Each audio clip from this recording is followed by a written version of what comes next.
and those on Zoom who are joining us and helping us to launch this session. Welcome. And welcome to this first of the Dharma Talks, the first night. This week, we'll be exploring the far reaches of causes and conditions, Buddha fields that lie in the north, south, east, and west, and in the northeast, southeast, southwest, northwest, and above and below. And as I say these directions, I hope that you experienced a bodily sensation of what lies in each of those directions through the sensorium of the human body. North, south, east, west. These are all words that evoke many qualities in our experience in so many different spiritual traditions. And we can associate many qualities in our own experience with the various directions. The dimensions of our body awareness do extend everywhere, whether we're noticing it or not. When you sit in Zazen, you may be focused on your breath. You may be focused on counting,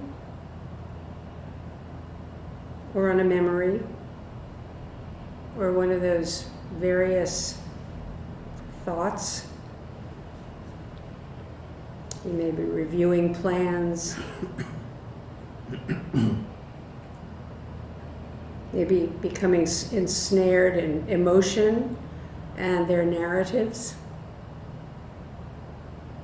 And all the while, the body is situated in the midst of the 10 directions. We might even say that 10 directions is a meager set of all the infinite directions that this body is centered in. The Diamond Sutra says that the nature of this body pervades across the 10 directions and extends down through the 3 times. And we'll be exploring the direct experience of the 10 directions and the 3 times. The nature of life extends and pervades and emerges everywhere, continually, in all form. Our body, our flesh, is among these forms.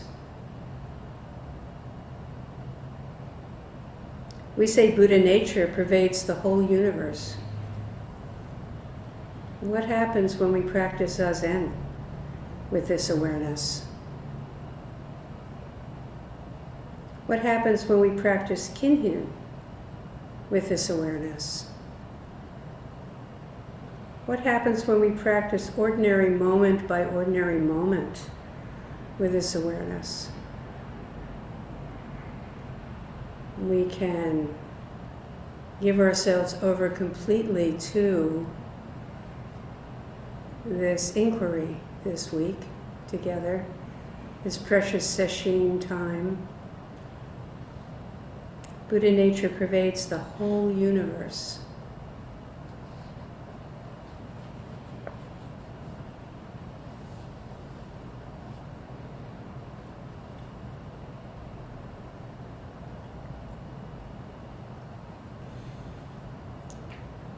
The dance of the 10 directions that we'll be practicing this week is based on an old Cherokee ceremonial dance honoring all life in its specific forms,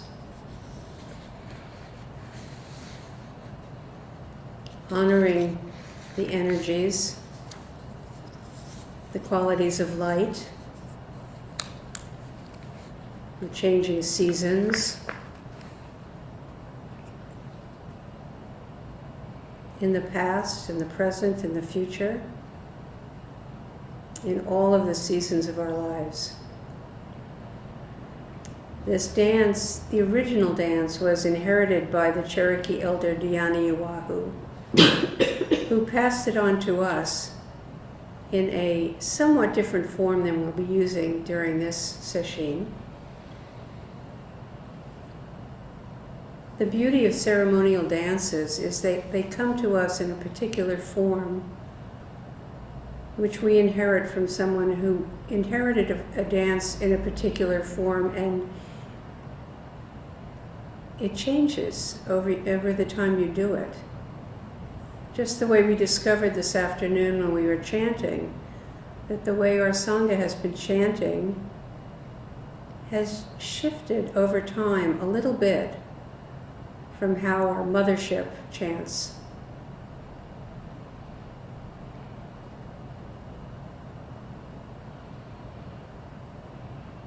This is the nature of change. Our life is the nature of change. And every once in a while we get a very graphic demonstration.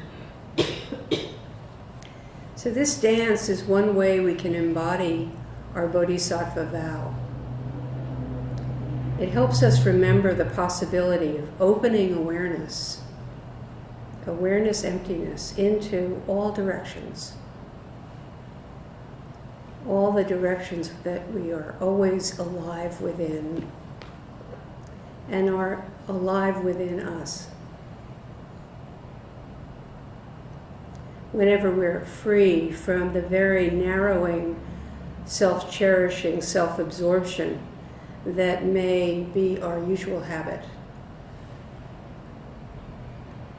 When I'm serving this very limited self, the self of me, who's very involved and concerned about what's mine, what's yours, what's not mine,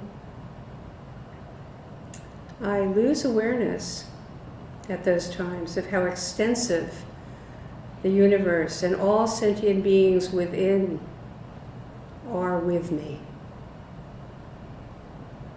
and fundamentally are me, every moment sharing this one life, contributing, receiving, releasing,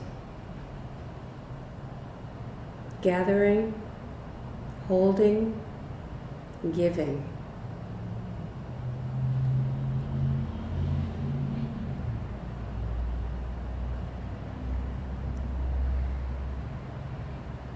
So this week, we'll be breaking old habits of just looking within, looking in front, looking down, and we'll be looking up and around and behind and below, looking within our entire sensorium and even beyond our senses. This phrase, beyond our senses, is a lovely koan. What is that? What is beyond our senses? Is there anything beyond our senses?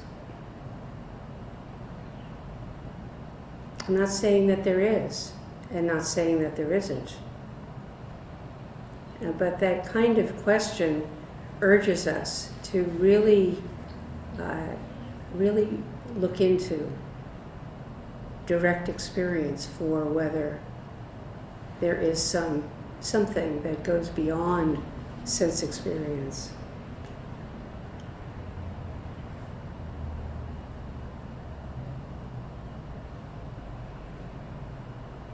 This life is greater than the human sense realm.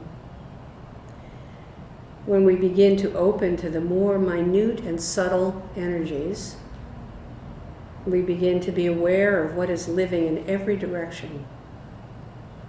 And we tap this life more vividly and subtly. And you may even notice during or after sesshin that your intuitive sense is nourished, has been nourished by this work. What you pick up directly, you notice.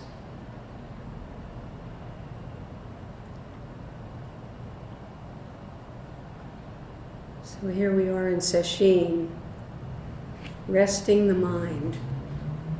Sesshin, resting the mind, resting the body, resting the fevered engagement of social interaction.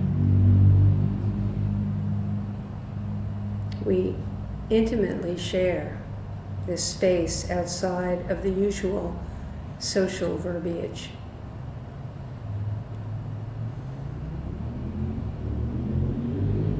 We can silently bow to each other in passing during the day, but not talk, not make eye contact. It's odd because in a way you would assume that not talking and not making eye contact would be a very lonely experience, but actually it seems to really be the basis for the profound intimacy that arises during sesshin with each other and with the moment.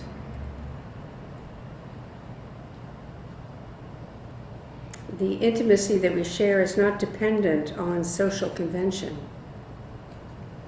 We've entered noble silence and will maintain it throughout.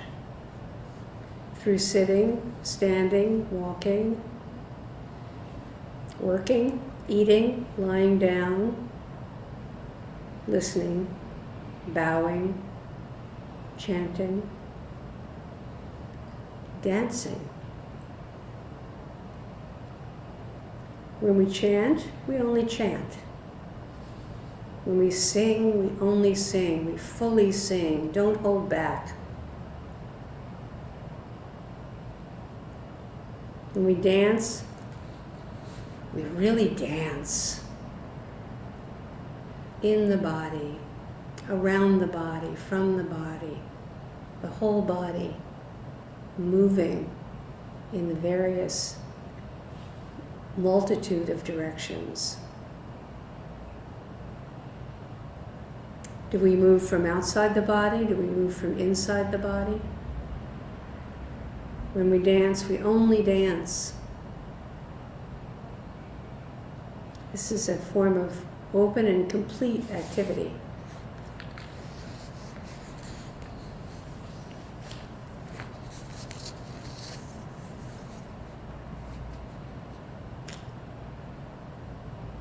Noble silence, one of the tender gifts that this practice offers. The ease of inner and outer silence. Those who go home each night to others who are not in sesshin may have to engage a bit, but do be sure to ask for your home companions to support your practice by keeping talking to a minimum for the duration of sesshin. They may even enjoy a week of noble silence in the house.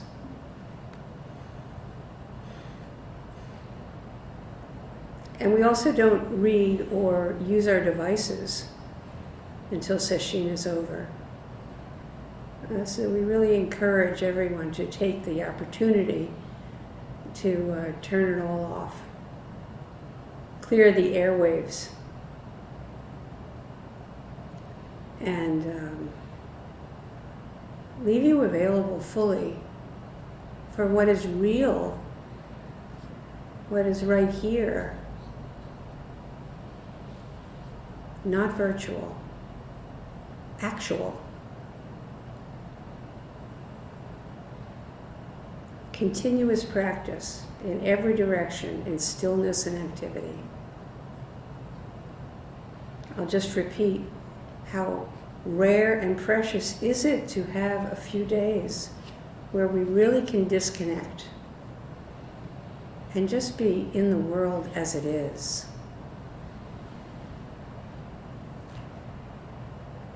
The first day or two can be really challenging.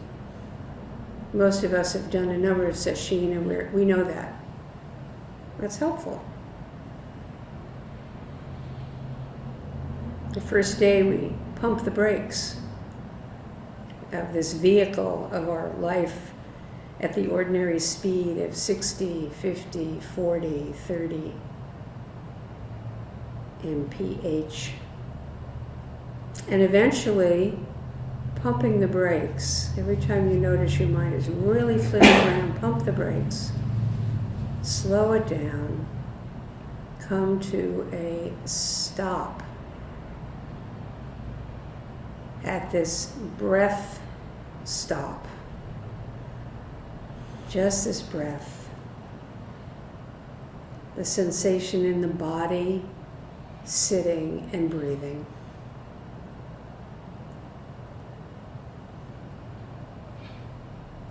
The mind can get so tied up, filled with ideas about practice. And we get some kind of idealized notion of what practice is. So when we receive the instruction to just sit and breathe, it seems too simple. And it is simple. It's also very challenging to just sit and breathe.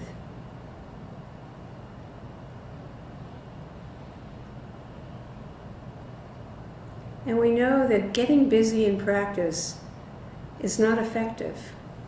It's a hindrance. Any shoulds we bring up in our minds, that's a hindrance. That's a word for hindrance, should. And is not the most effective approach in my experience.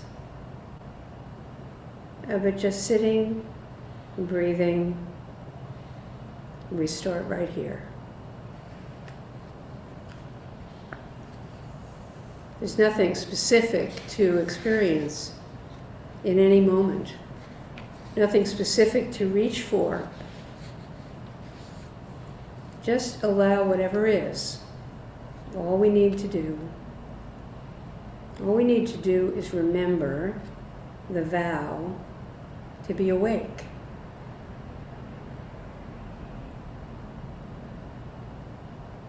And then just relax. Noticing whatever you notice. And not pushing against any of it. Not grabbing hold of any of it.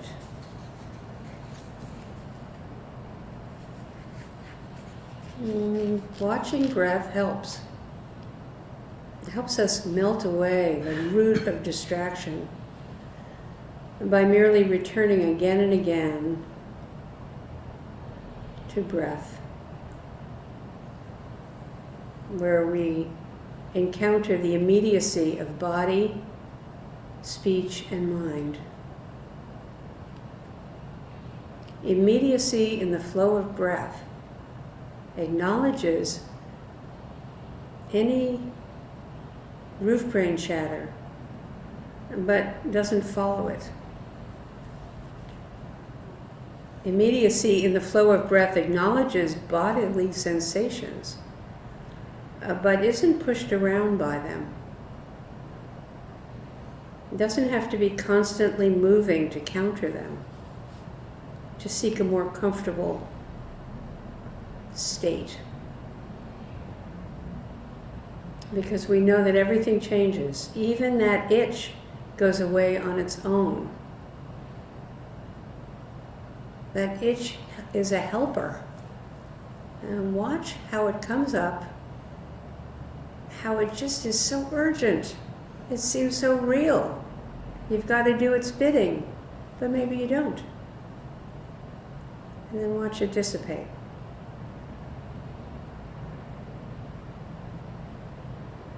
If your nose runs, this is a very special sesshin practice. Let it run.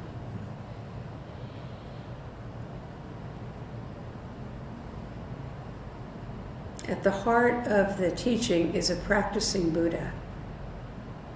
Dogen says, practice enlightenment.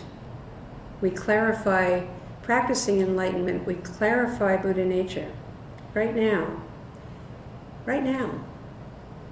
You have the ability to hear, to see, to feel, to taste, to touch Buddha nature.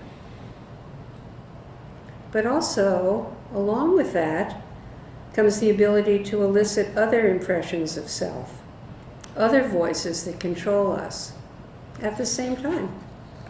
Our demons, past, present, and future, insistent voices that hound us, come up and are of the same nature.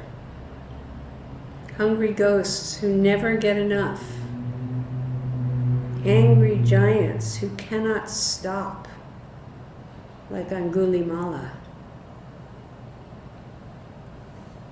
The animal nature of us that drags along all the old carcasses, rubs in them. The wounded, the fearsome, all of these come along with having Buddha nature, with being of the nature of Buddha. Everything can come up during Sesshin. This is a time when things that have not been seen, noted, related to, acknowledged, have a chance to be heard, to be felt. So we don't worry about whatever comes up. We know that this is all part of our practice. Practice is not just about bliss, but in every direction we encounter our own minds. They seem like truths, all these different voices. Voices that know. But the beauty of Sesshin is that we can bear witness to everything that comes along as it also changes and passes away. And also notice what does not change.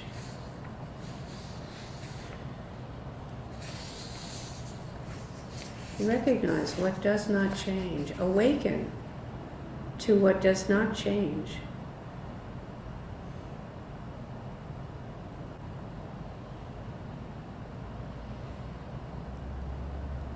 And if we think about what the word spiritual means, it's not just bliss. It's not just about the bliss body, but clear light Dharma eye that sees illusions and delusions and the stresses of a mind caught in those. Spiritual includes relatively and absolutely everything. On a spiritual path that leads onward in every direction, we encounter a great disillusionment. And sometimes that brings tremendous joy. And sometimes that releases some very deep grief.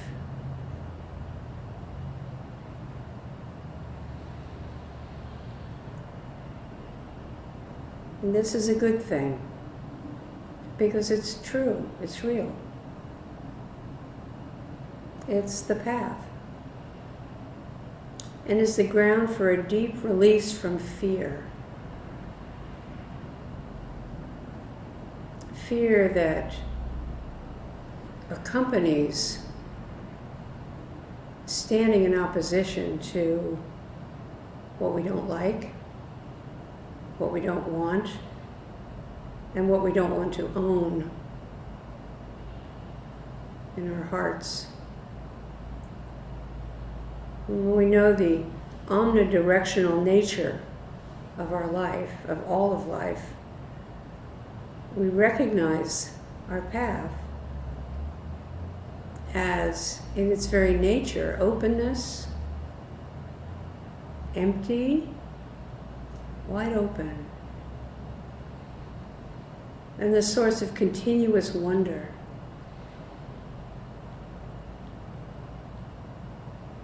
Infinite possibility.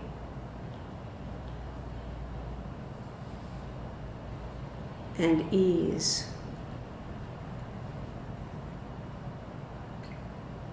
So when we allow ourselves, as we enter Sesshin, to relax, we're practicing the ease that is always available to us when we allow ourselves to be as open as we actually are, as our lives actually are.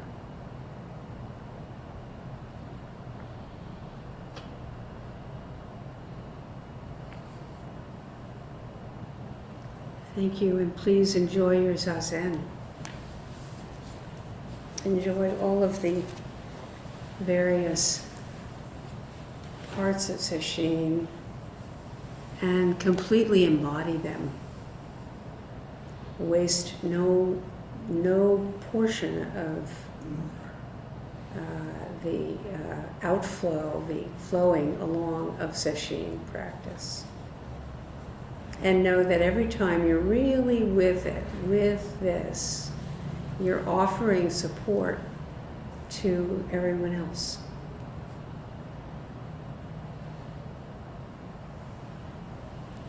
Practice well.